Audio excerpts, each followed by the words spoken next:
The first term of the 2021 to 2022 academic year has been held fully online. But while face-to-face classes have for the moment been replaced with virtual teaching and learning, a lot is happening at several schools across the island in an effort to get them ready for when physical classes resume.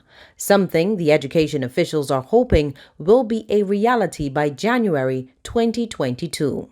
I wanted to give an update about the progress of works that would have occurred under the domestic summer program. I think every year the public is aware that we try to take advantage of the summer program, take advantage of the summer period as well, and try to ensure that we can do as many major works to the schools as possible, which cannot ordinarily be done during the school term.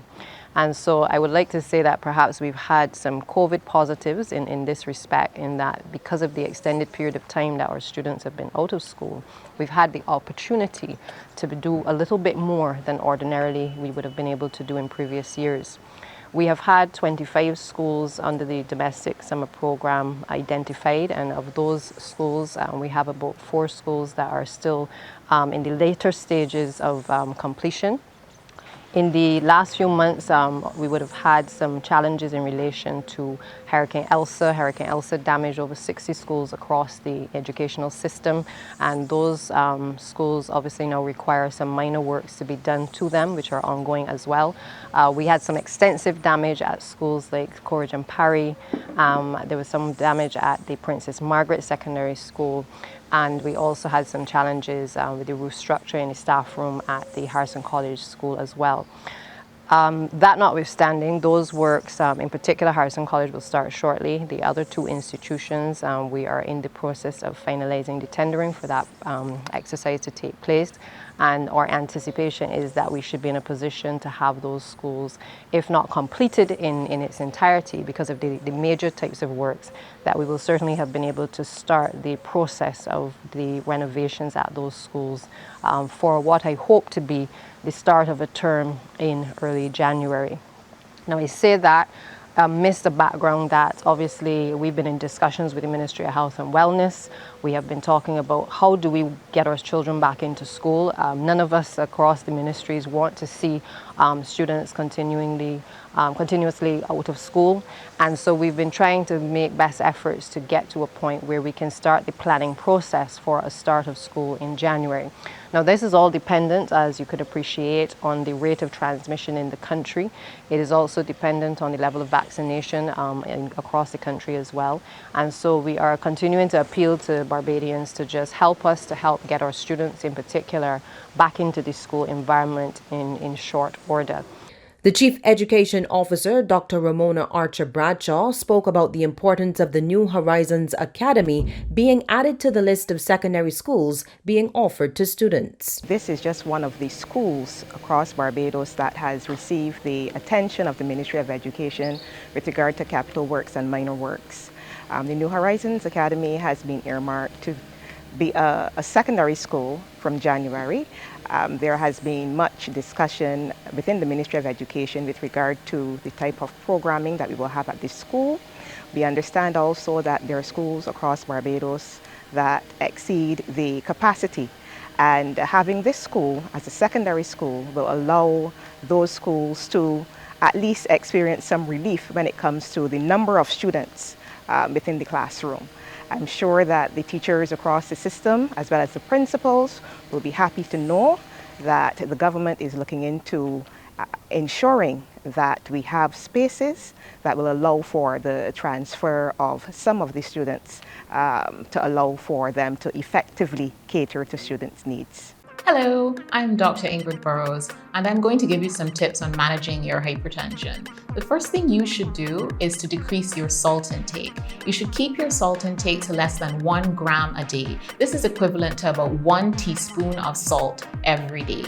Another thing you should do is to ensure that you're getting enough physical activity. You should aim for 150 minutes of aerobic exercise every week of moderate intensity. For example, brisk walking, light jogging, swimming, or running. This equates to half an hour of exercise 5 days a week. You also want to increase your intake of fresh fruits and vegetables. It is advised that you eat 5 servings of fruit and vegetable every day.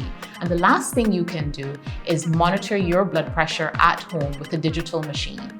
This is very important as some patients have elevated blood pressures while in the doctor's office while having normal blood pressures at home. This is called white coat hypertension. Also, if you're taking medication for your hypertension and you notice any changes in your blood pressure, you can call your doctor and he or she can adjust your medications to suit. If your readings are too high or too low, you can inform your doctor and he or she can adjust your medications appropriately. I hope these tips have been helpful.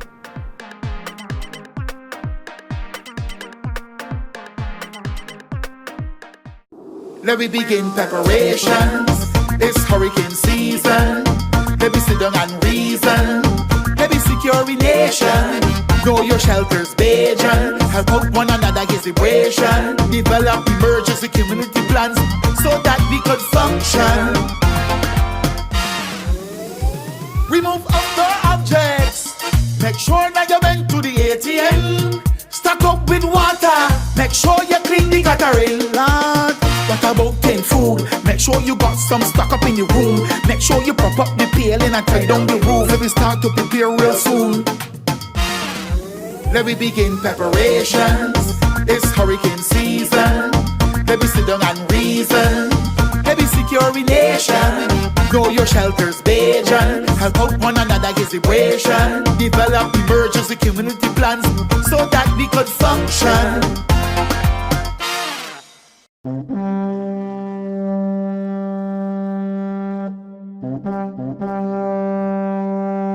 Everything comes at a cost.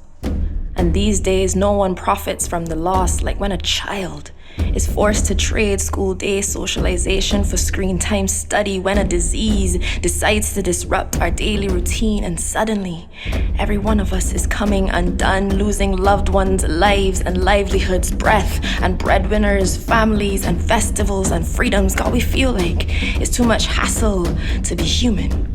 We will always remember the years the earth spun quieter, but Mother Nature showed us how the simple act of standing still can wage war on an illness. So may we remember how to be our own army, how it takes cooperation for a community to build immunity, how unity can nurse us back to normalcy. Why stop at one family when we could save all?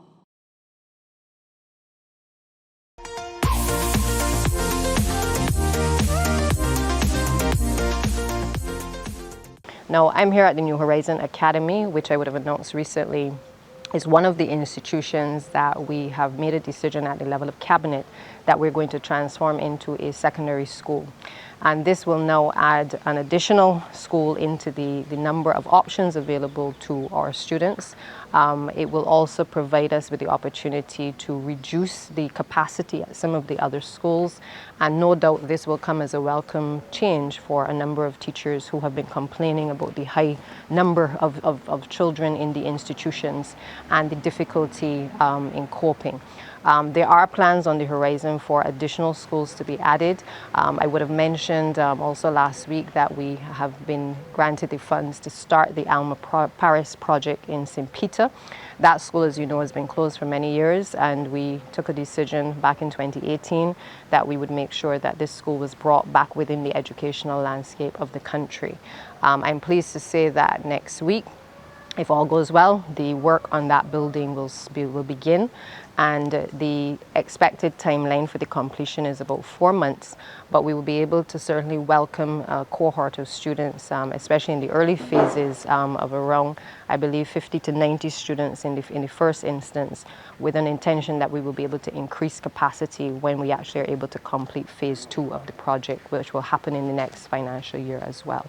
So the plans are underway for that institution. We're also in discussions with another well-known institution, which I won't speak to at this point, but we are also looking at a school in the St. Philip area to service students in that vicinity who, again, may be interested in technical and vocational areas as well. So work is ongoing in terms of looking at reducing the school roll numbers across the school plants, and also seeking to take this opportunity, which we consider to be a period of downtime for our schools, to ensure that the necessary renovations that need to happen at the school plants are done during this period. Over the course of this summer program, I believe over 25 contractors, as I said before, have been hired. We've given the opportunity to several persons to engage in the minor works program as well, trying to address a number of the niggling issues that are raised by the teaching profession, certainly raised by the unions as well. And it is our hope that when we return to school early next year, that the conditions in which our students and our teachers are able to operate in are, drastically improved. Another project the Ministry of Education has been involved in has been extensive renovations at the Wilkie Cumberbatch School. Almost $3 million has been allocated to deal with the challenges there. We're here today at the Wilkie Cumberbatch Primary School to basically highlight some of the issues that have been plaguing the school, specifically related to the structure and some of the water ingress issues. So we're here at what I would consider to be the first phase of the issue with the roof. And as you can see, there's a series of cracks and signs of moisture ingress on the roof slab. It's important to understand that the floor and roof system at this school was made of a very traditional floor system, which they call the Omnia floor system, and it consists of clay beams and clay pots, which are then covered by a concrete screed. So basically, if this is a cross-section of the roof slab or the floor slab, it's made up of a series of T-beams, which are of clay. After that, you have another T-section, and this is what you call a clay block or a clay pot. Eventually what happens, there's actually a concrete screed that covers this section. Eventually what happens is that the membranes on a lot of these roofs, i.e. the waterproofing barrier, has deteriorated.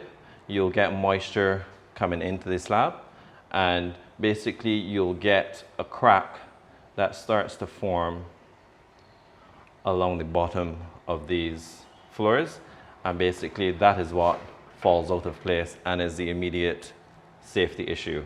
Basically, we are proposing to completely remove the roof slab and remove the first floor slab while retaining the existing structure being the reinforced concrete frame, which constitutes of beams and columns, while also retaining all of the external facade walls. So we're basically surgically removing the roof slab and the first floor slab, and we're going to install steel beams, which will in turn support a composite floor slab to replace the Omnia floor at roof slab and first floor. We were commissioned by the Ministry of Education to look at the Wilkie Cumberbatch School. The Wilkie Cumberbatch School, we are looking at it in two phases. Phase one is basically the demolition of the existing first floor structure and the demolition of the roof structure. In the replacement of the first floor and roof structure, we are using engineering concrete structure with intermediate steel beams. The main structure of the two-story block, the perimeter walls will be maintained with only the floor and roof being replaced. The floor and roof system will now be a watertight system. The new proposed steel beams that will support the roof and floor structure will be encased so that it becomes fire resistant, so we contain fire within each section of the school, each classroom, and so that if in the case of a fire, the building will not collapse. So it would give students and staff enough time to get off and clear up the structure. Remedial works were carried out to the main building and the administrative block. This work included window repairs or replacement of defective locks and doors to classrooms and bathroom cubicles, replacement of defective lighting tubes to classrooms and bathrooms, plumbing repairs to bathrooms to include installation of new plumbing fittings and fixtures, among other upgrades. The work seeks to ensure that the refurbished facility meets the acceptable standards conducive to teaching and learning and equipped to integrate to new information and communications technologies. Currently, the physical infrastructure of schools has presented ongoing difficulties to ensure connectivity. This is why fence-to-fence wireless internet connectivity in all schools has become paramount. Many of the institutions, as the public would be aware, we've had some number of challenges with teachers not being able to access Wi-Fi in different areas of the school plant. And we believe that, especially now that technology really is here to stay, that students are now more familiar with using the devices, and so are the teachers, that we've had to start an approach towards ensuring that all of the schools move in the direction of having Wi-Fi connectivity across the school plants. And so this year we started with a number of our secondary schools and also some of our nursery schools as well, to ensure that those students, when they return, that they will be welcomed with the Wi-Fi connectivity. To date, just over $370,000 has been allocated to 12 schools in Phase 1 of the Fence-to-Fence Connectivity Project. We hear from the project manager on the Fence-to-Fence project, Suresh Chatrani. Our schools that were awarded were Harrison College, St. Leonard's Boys School, Courage and Parry, Combermere, and Lester Vaughan. If I can remember or recall, it was August 4th. I received an email from the Ministry of Education to come in for a meeting on August 5th at 11:45. During this meeting, they questioned if I would be able to do these schools and if I can do it within this time-sensitive period, which they gave me till August 31st. Fortunate for my company, we had already 90% of the equipment on island. The containment also we had on island. So pretty much we were actually ready, because we are already involved in not only procurement, but we also do other projects in the private sector.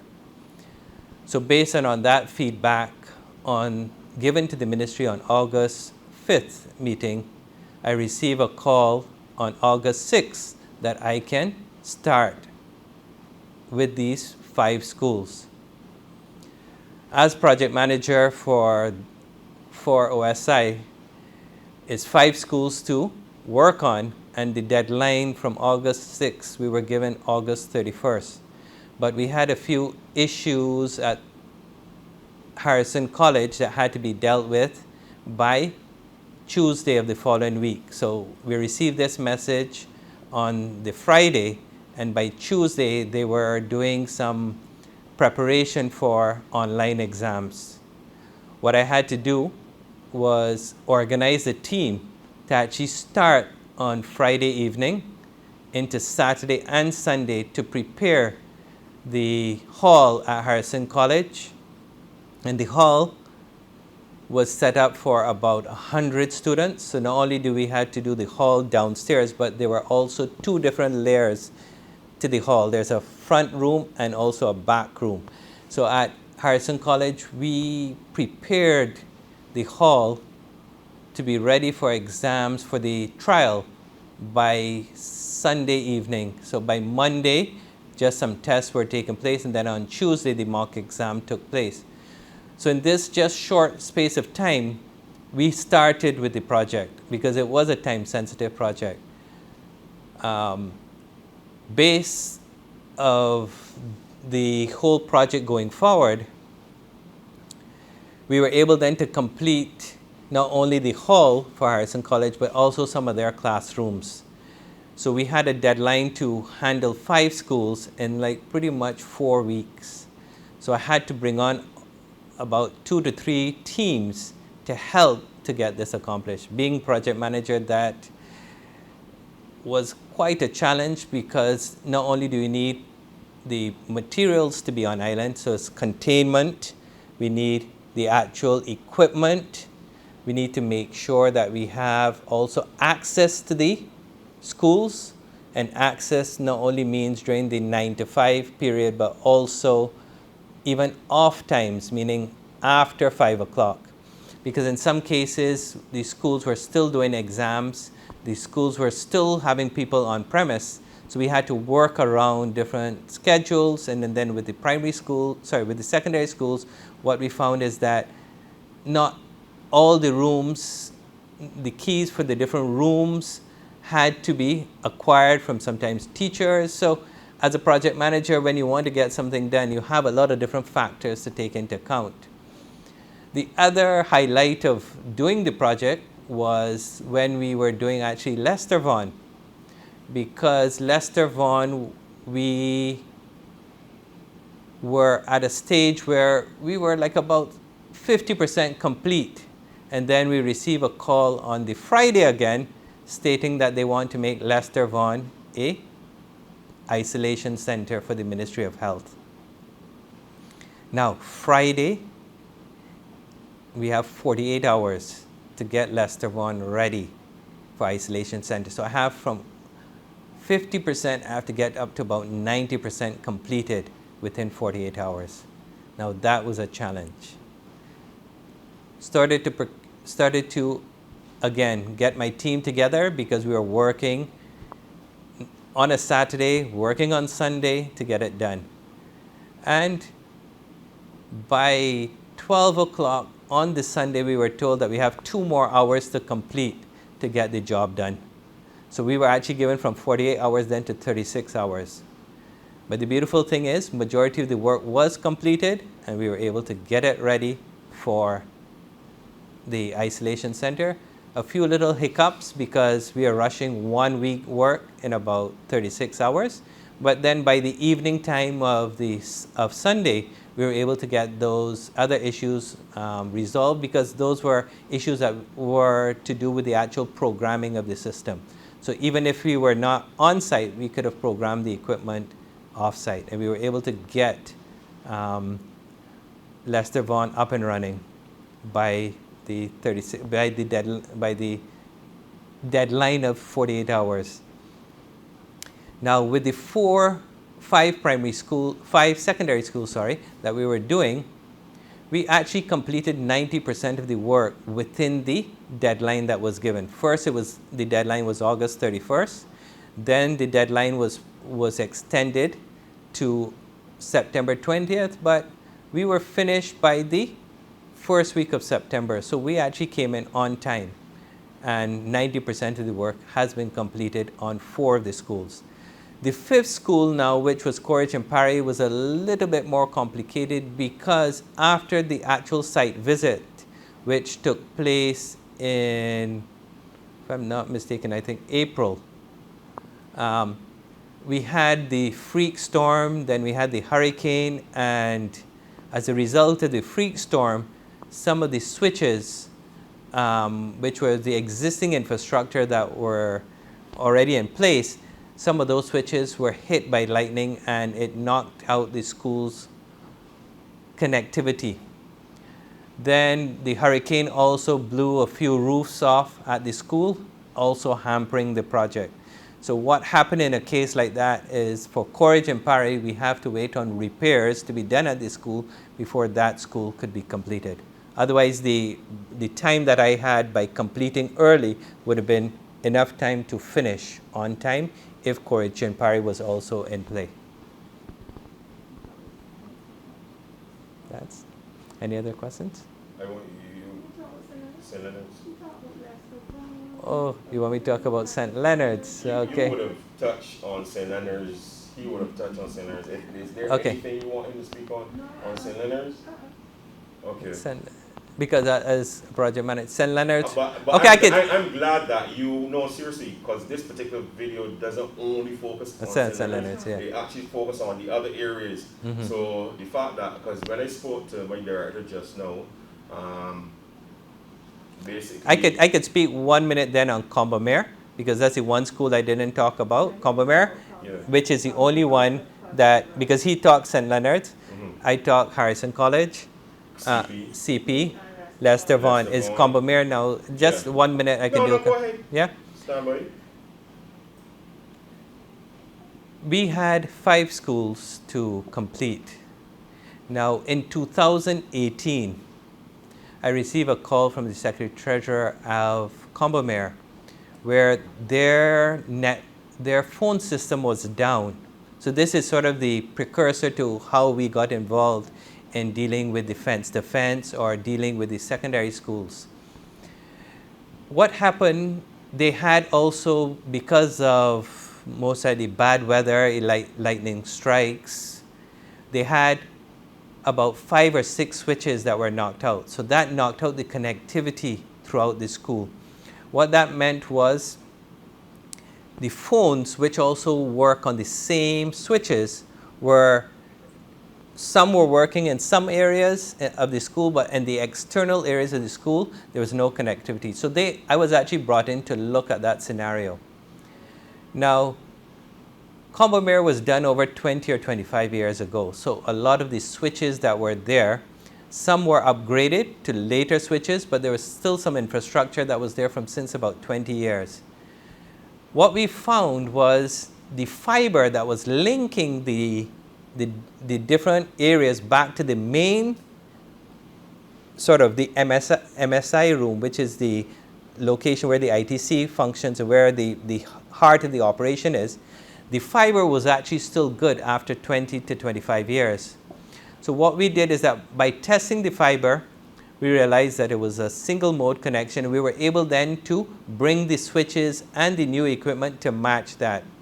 So within about 2 months or 3 months of doing some testing, we were able to get Combomere back online with the phone system in 2018. Because the backbone was already done, when in 2019 and 2020, they were asking for Wi-Fi coverage. It became very easy because the backbone was already done. All we had to do was just add the access points. So Combomere, we were able to complete Combomere very easily. Now, Combomere, we had done about 60% of the school based on the board and based on the alumni of Combomere. But the last 40% was the ministry's involvement, where they contracted me then to finish up Combomere. And right now, Combomere is like 95% done.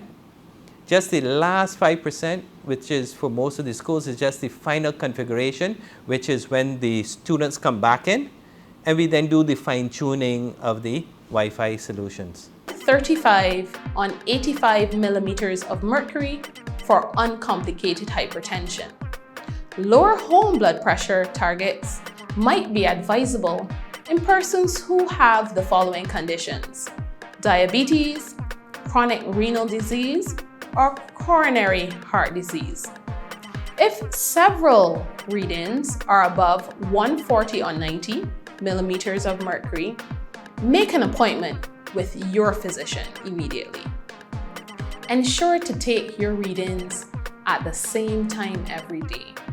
We advise 2 readings in the morning and 2 readings in the evening, initially to profile yourself, taken 1 to 2 minutes apart.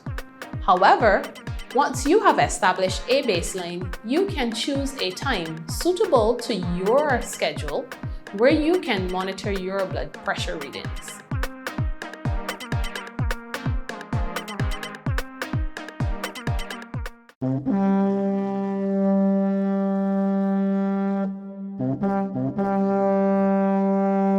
Everything comes at a cost. And these days, no one profits from the loss, like when a child is forced to trade school day socialization for screen time study, when a disease decides to disrupt our daily routine, and suddenly every one of us is coming undone, losing loved ones' lives and livelihoods, breath and breadwinners, families and festivals and freedoms. God, we feel like it's too much hassle to be human. We will always remember the years the earth spun quieter, but Mother Nature showed us how the simple act of standing still can wage war on an illness. So may we remember how to be our own army, how it takes cooperation for a community to build immunity, how unity can nurse us back to normalcy. Why stop at one family? when we could save all. Let me begin preparations. It's hurricane season. Let me sit down and reason. Let me secure a nation. Know your shelters, Bajan. Help out one another, get vibration. Develop emergency community plans so that we could function. Remove outdoor objects. Make sure that you went to the ATM. Stock up with water. Make sure you clean the guttering lot. What about canned food? Make sure you got some stock up in your room. Make sure you prop up the paling and tie down the roof. Let me start to prepare real soon. Let me begin preparations. It's hurricane season. Let me sit down and reason. Let me secure a nation. Know your shelters, Bajan. Help out one another, get vibration. Develop emergency community plans so that we could function.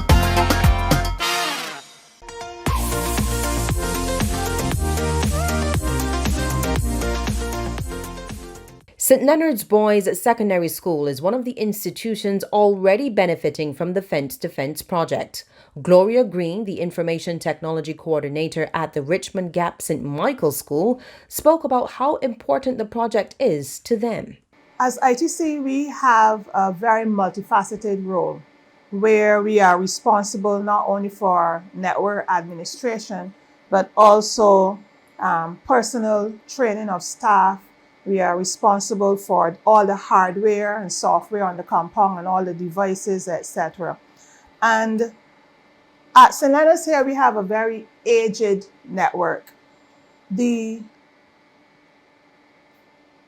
system would have been installed and set up in 2000, from way back in 2000. And all of our hardware, our equipment and so on, our servers and whatnot, would have been from 2003.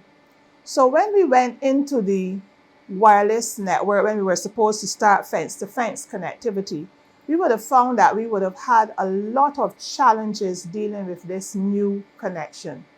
We found that in order to put in our wireless devices and so on, we had network infrastructure that was old. And as a result, we had aging servers, which initially would have been drop-in network. At first, we had some Cisco routers and so on, which would have been given to the school initially.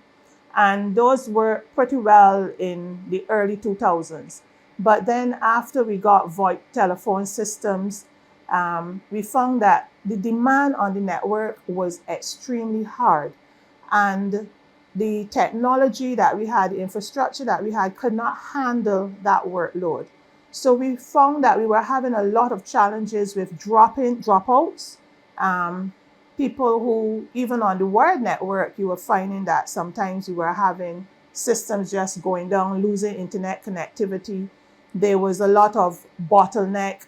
The bandwidth was not large enough to handle everything that was happening on the school compound. We had a roll of close to 1,000 students, and we have 3 or 4 computer labs here. This network is set up, our campus is set up in a very unusual way in that all of our buildings are on the circumference of the property. Most other schools, the buildings might be closer to each other, but because of our vast campus space, every single building on the compound had to be connected with a fiber optic backbone. So every building comes back to the MIS room through fiber setup. We find, therefore, that we have over 19 network cabinets on the compound as well, and with agent switches. So when we went to the fence-to-fence connectivity, initially at first, we would have hired a company through the board of management to buy and install some access points. At that point in time, with funds that we had and the amount of devices we could afford, we decided that we will put some access points in maybe like almost every other or every 2 or 3 rooms and try to have connectivity that way. That did pose some challenges in that the older buildings, because the walls are thick and we have a lot of steel and so on, we found that in some rooms the signal was strong, but in the other rooms we were having challenges where some people were not able to connect at all. And I had to be constantly dealing with the most thing, ma'am, the Wi-Fi is not working, teachers could not get on. Teachers, when they tried to plug into the network points in the classroom, they were having difficulty there as well because some of the connections were not working. And we were very glad when the ministry came on board and decided that they will complete the project and said that we will be able to have this fence-to-fence connectivity done. At that point in time, the gentlemen had to go into the network cabinets. They had to take out all of the cables that were old and not functioning and run new cables so that the access points would work. We found that because we were using older switches and the new access points, even though we had good APs, the switches were not able to handle that workload because they were dropping all the time. So we were still having internet issues. And finally, we were given the okay to change out all of our switches. So I'm pleased to say that right now we have a completely new network setup where we now have ubiquity unified switches in all of our network cabinets. And they are working very well now with the new access points. We were able to get additional access points. We have a wing of the school, the industrial arts section, where there was no connectivity at all. And the gentlemen were able to run a fiber optic network connection from one cabinet. They installed a new cabinet and we were able to install what is called some in-walls and APs, so that now even in the workshops down there, all of the workshops have network connectivity. So now we can truly say that we have a real fence-to-fence. We have fence-to-fence in our pavilion. We have fence-to-fence in every single one of the workshops. We have installed access points and so on in the science labs. So now each science lab also have wireless access. We have connectivity in the hall. We have connectivity in the staff room, in the office, and in the classroom blocks. And as a result of that, we can now service and manage all students and teachers as they come in. We also have a guest network. We were able to put the systems to test when we had the COVID monitoring unit came to the school to do the vaccination and so on, and they were able to use the Wi-Fi in the hall.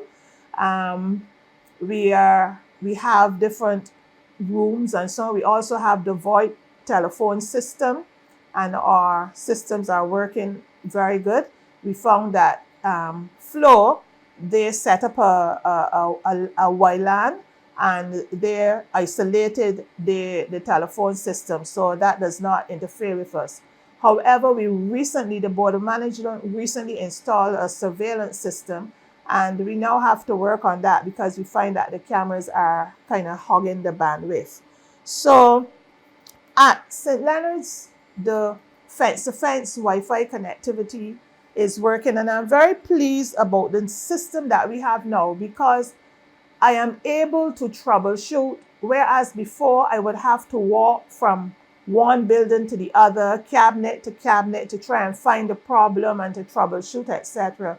With this fence-to-fence connectivity, I can virtually do it remotely. So I can sit in my office, go on my laptop and so on, and I can see immediately what is the status of the network. I can also check it from on my phone. So even if I am not on the compound and someone says that there's an issue, I can check on my phone and immediately I'm able to determine which switch is down, which switch is having problems. I can also check on individual clients, those who are connected securely by logging in with a password, and also those who are guest clients on the network. And I'm able to see and to be able to make adjustments and changes. I can remotely reboot any of the access points. I can remotely restart a switch. I'm able to tell exactly how many persons are using the network, where the bandwidth is hogging, etc. And I am very thankful for this system because it helps me as a network administrator. It makes my job much easier because those places, the areas where I would have been in doubt before, I do not have that doubt anymore. I know that everything is not completely set up because we still have the gateway to configure, which would give me even more monitoring and be able to generate more reports. But as it is right now, I'm able to log on from anywhere and I can give the status of my network. This has made my job much easier as an ITC, and I am very, very thankful for that ability to be able to monitor the network with this new fence-to-fence connectivity. Hi, I'm Dr. Adana Grandison, and I'm here to give you a few tips on how to accurately and safely take your blood pressure readings at home. Before taking your measurement, sit in a calm, warm environment. Don't perform any exercise in the preceding 1 hour. No coffee, food, smoking, or even sinus medication in the preceding hour to taking that blood pressure reading. Empty your bladder and bowel. Most readings that are taken at home should be below or at 135 on 85 millimeters of mercury for uncomplicated hypertension. Lower home blood pressure targets might be advisable in persons who have the following conditions: diabetes, chronic renal disease, or coronary heart disease. If several readings are above 140 on 90 millimeters of mercury, make an appointment with your physician immediately. Ensure to take your readings at the same time every day. We advise 2 readings in the morning and 2 readings in the evening initially to profile yourself, taken 1 to 2 minutes apart. However, once you have established a baseline, you can choose a time suitable to your schedule where you can monitor your blood pressure readings.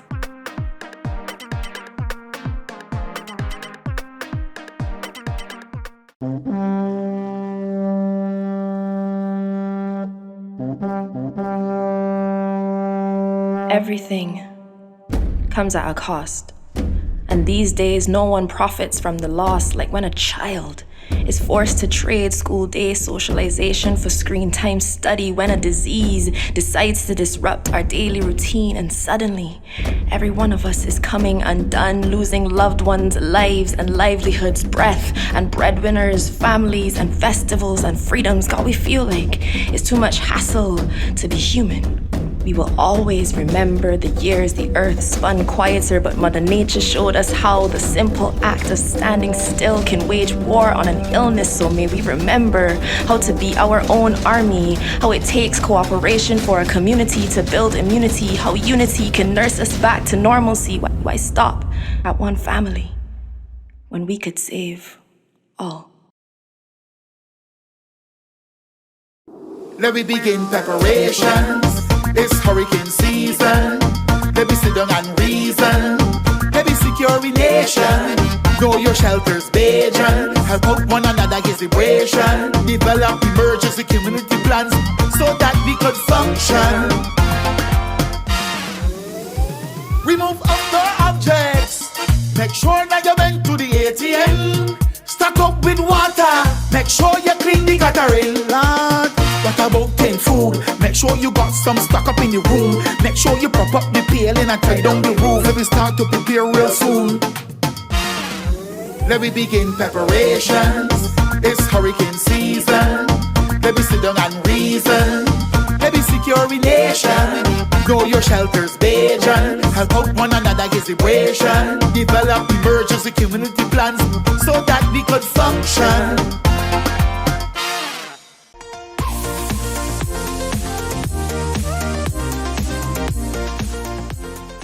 We have also had the completion of the electrical upgrades program over the summer, and that was at 7 primary schools. Many of those schools would have been under the Caribbean Development Bank project several years ago, which were in dire need of significant repairs, and we were able to focus on some of those institutions so that, again, we could get the accessibility, not only in terms of improving the electrical component, but also ensuring that our schools move in the direction of having full connectivity, and certainly ensuring that they have all of the technology that is required for students and teachers to operate in the classroom as well. Let me just also say that while we are doing all of these things at this point in time, our discussions have also been very fruitful with the IDB. IDB has been working with us looking at the long-term solutions to a lot of these niggling problems and some of the infrastructural problems that we have. We know that we can't do everything one time in terms of costs and limitations, but we recognize that we have to be proactive, and we've had to do assessments on a number of the schools to try to get an idea of what the cost implications will be if we are to try to identify and prioritize schools that may be in dire need of attention.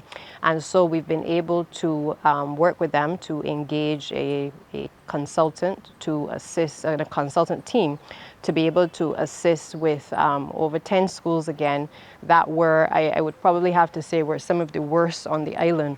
And these range in terms of major civil works components that would have had to have been done to these schools in order to either upgrade the electrical component or even to upgrade the Wi-Fi connectivity aspect.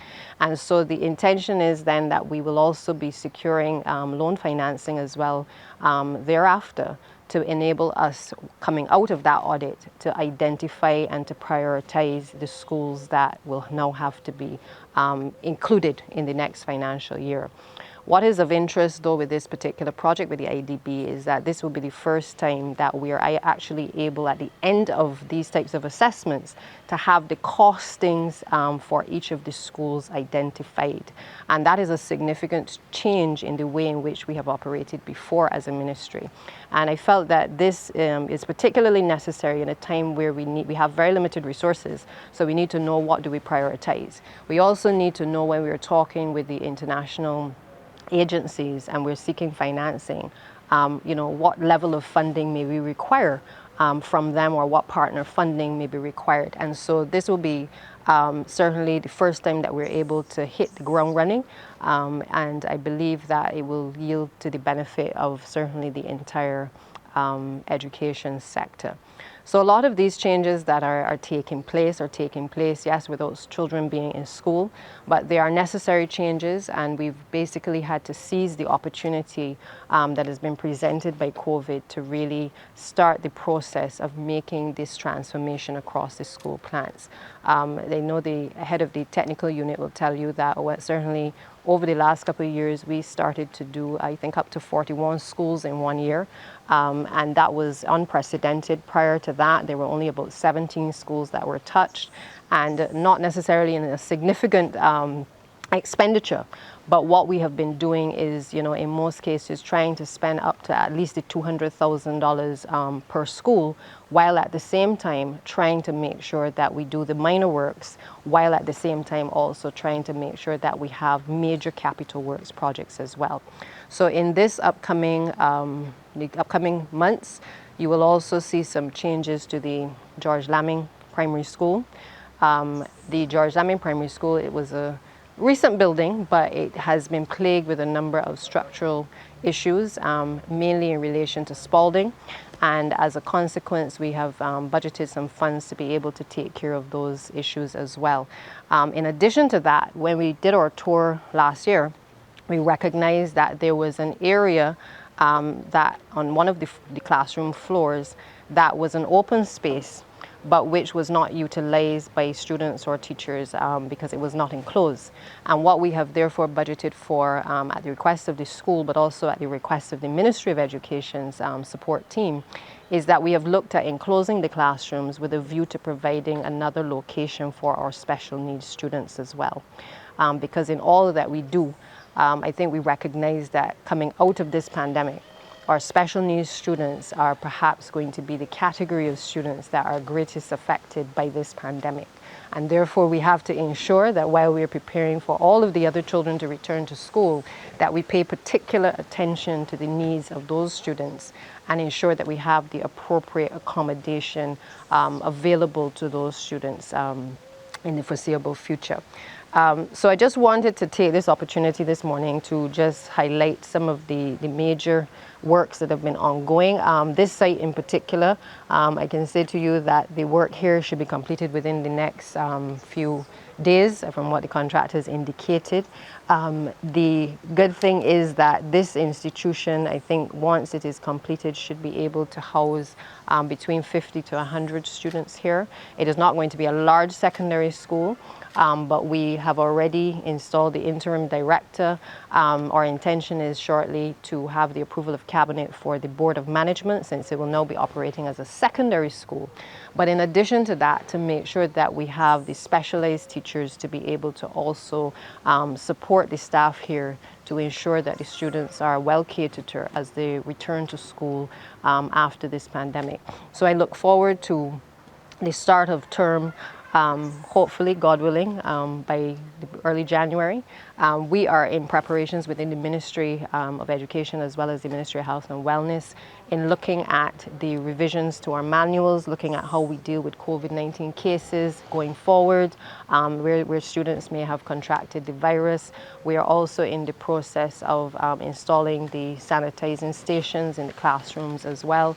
And we'll be meeting over the course of the next couple of weeks with our various stakeholders to bring them up to date as to our plans, and certainly being guided at all times by the science, but also being guided by our various international stakeholders and, of course, the Ministry of Health and Wellness.